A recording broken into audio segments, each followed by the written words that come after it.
Philippine National Police Band na sinundan naman ng fireworks display. Bago yan, daan-daang volunteers mula sa iba't ibang kumpanya, paaralan at ahensya ng gobyerno ang nagsama-sama para lumahok sa fun run. Taon-taon 12,000 Pinoy ang namamatay sa mga aksidente sa kalsada. At kung hindi po magiging maingat ang mga Pinoy sa kalsada, maaari raw maging 4th highest cause of death sa bansa ang road accidents pag-sapit ng taong 2020. Oo. Hindi pa ba? Pero nauuso yung pagpapalipad ng lantern. Oo. Pero dapat ho ingat ha. Dapat yan sa tabing dagat. Oo, wag doon sa mga city. Bawal na bawal mo. Kasi suggested, oo. Yung pang-akasunog. Baka bumababusan ng oxygen, babagsak yan. Baka hindi pa umaabot pataas, tumama na sa mga kable ng kuryente. Marami tayo mga nakakaway. Pwede lang yan sa mga pelikulang Tangled.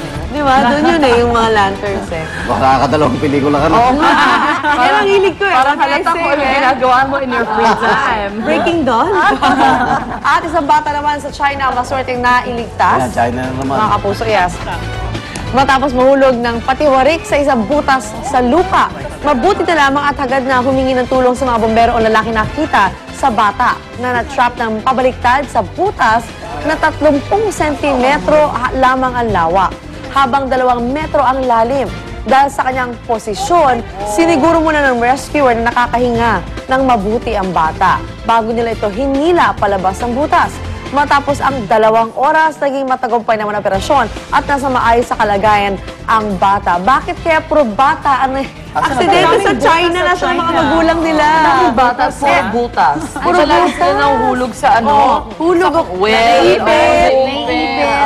Galing mga rescuers na sanay na sanay. Sa totoo lang. Kasi ang dami, araw-araw yata may ganyan eh. Remember yung last week may aksidente, di ba? Yung mga kindergarten na nakasakay ng bus. Oo, Pinaklose 20 yung namatay. Pinaklose nila yung eskwelahan doon. 20 kids. At samantala, isang aso naman sa China pa rin ang nagpakita ng kakaibang katapatan sa kanyang amo. Isang linggo nang nagbabatay sa sementeryo ang aso na ayaw daw umalis sa puntod ng kanyang amo na yumao kamakailan. Sinubukan pauwiin ng mga tagaroon ng aso upang pakainin. Ngunit kinuha lamang daw nito ang tinapay na kanila ibinigay at agad na bumalik sa kanyang amo. Kaya naman dinadalhan na lamang ng pagkain at tubig ng mga tagaroon ng aso at balak nila itong patayuan ng bahay sa tabi ng libingan ng kanyang amo. Para hachiko.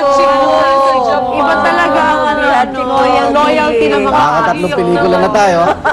Nakatatlong pelikula na. Apat na eh. More to come, Megan. More to come. Ito naman. Hanap kayo ng pelikula rito.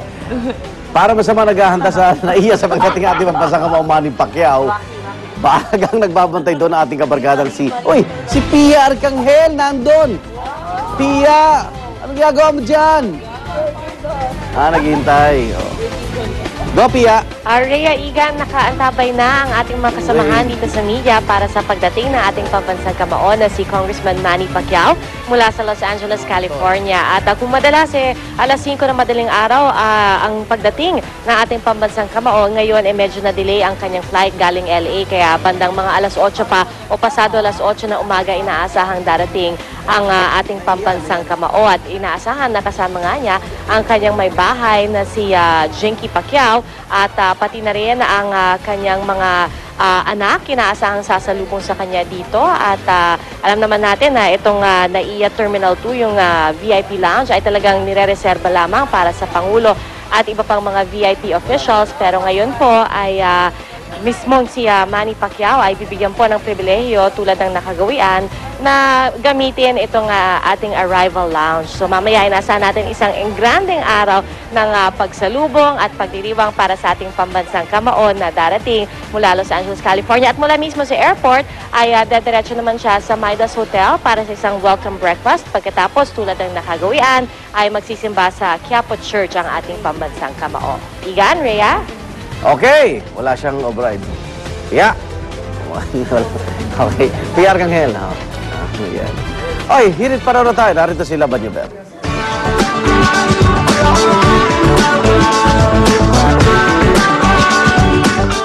Happy Monday mga kapuso! Ito na po ang ating hirit panahon mula po sa Pag-asa, Extreme Northern Luzon. Yan po ay merong diffuse tail end ng cold front. Kaya po kayo tayo medyo nilalamig-lamig ngayon.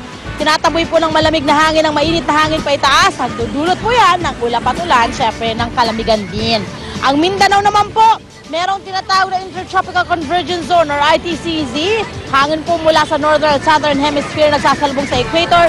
Nagdudulot po yan ng ulap at ulan. Kaya naman po ang silagang bahagi ng dulong Hilagang Luzon, Palawan, Mindanao, madalas na maulap na kalangitan po ang mararanasan ninyo dyan. At ang ibang bahagi naman po ng bansa, kasama na ang Metro Manila, magkakaroon po ng minsang maulap na kalangitan. Ayan ang ating pong sunrise! Halos alas 6 na, 5:59 ng umaga at ang ating pong sunset ay 5:24 ng hapon. Narito naman po ang mga temperature and weather condition sa iba pang bahagi ng Pilipinas. Tandaan niyo po mga kapuso, sa kahit ano pa mang hamon ng panahon, manatiling alerto at mahinahon. Congratulations na sa aking partner na si Chris Chu. I'm proud of you, brother.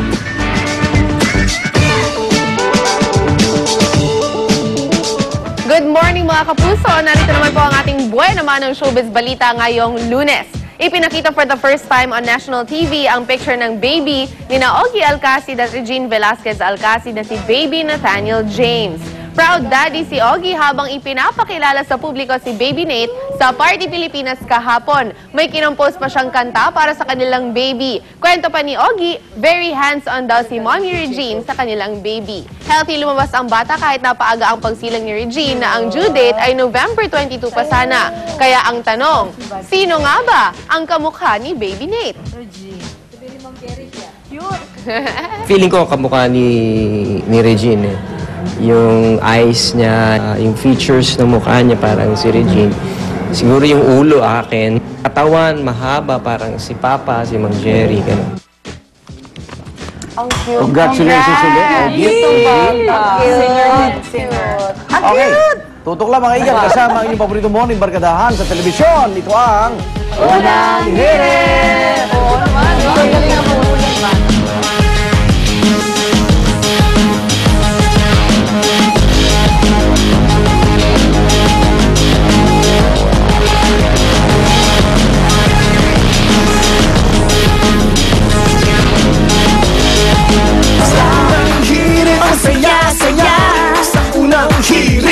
Unang hirit! Scrambled itlog, i-magic lob. Ibudbod ang Maggi Magic Sarap, then beat the eggs. Sarap! Basta itlog, i-magic log. Mas gaganda ang inyong gising kasama ang Unang Hirit at Maggi Magic